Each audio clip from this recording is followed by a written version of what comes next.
आधुनिक भारत का इतिहास।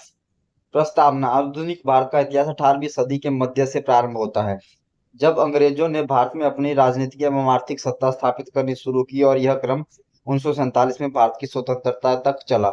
आधुनिक काल की प्रमुख विशेषताएं। अंग्रेजी सत्ता की स्थापना, भारतीय समाज में राजनीतिक, सामाजिक और आर्थिक परिवर्तन, स्वतंत्रता संग्राम का उदय और विकास, राष्ट्रवाद की भावना का विकास, भारत की स्वतंत्रता और संविधान का निर्माण।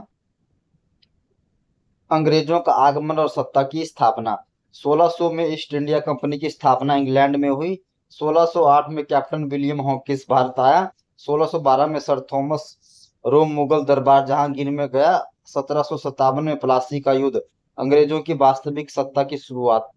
1764 में बक्सर का युद्ध, दीवानी अधिकार की प्राप्ति। 1765। अंग्रेजी शासन की नीतियां। राजनीतिक नीति, फूट डालो और राज करो की नीति। आर्थिक नीति, भारत के संसाधनों का शोषण, भारी कर, व्यापार पर एकाधिकार।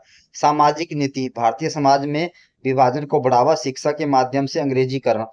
भारतीय समाज में परिवर्तन। सामाजिक सुधार आंदोलन, राजा राम मोहन राय, ईश्वर चंद्र विद्यासागर, स्वामी दयानंद सरस्वती, ज्योतिबा फूले आदि ने समाज में सुधार के लिए कार्य किया। शिक्षा का प्रसार, आधुनिक शिक्षा के कारण जागरूकता फैली। प्रेस और साहित्य का विकास, समाचार पत्रों और साहित्य के माध्यम से जनमत तैयार हुआ। स्वतंत्रता संग्राम का प्रारंभिक चरण 1857 से पूर्व। 1770 सन्यासी विद्रोह बंगाल। 1780 पोलीगर विद्रोह दक्षिण भारत। 1799 टीपू सुल्तान का संघर्ष। 1806 बेलूर विद्रोह। 1824-1832 प्रथम बर्मी युद्ध। 1857 सैनिक असंतोष और विभिन्न कारणों से व्यापक विद्रोह की पृष्ठभूमि तैयार हुई। इन सभी आंदोलनों ने आने वाले स्वतंत्रता संग्राम के लिए जनता में जागृति और संतोष की भावना को बढ़ाया। महत्वपूर्ण तथ्य। प्लासी के युद्ध में सिराजुद्दौला पर रॉबर्ट क्लाइव की विजय। बक्सर के युद्ध में मुगल सम्राट शाह आलम द्वितीय, अवध के नवाब शुजाउद्दौला और बंगाल के नवाब मीर कासिम की हार।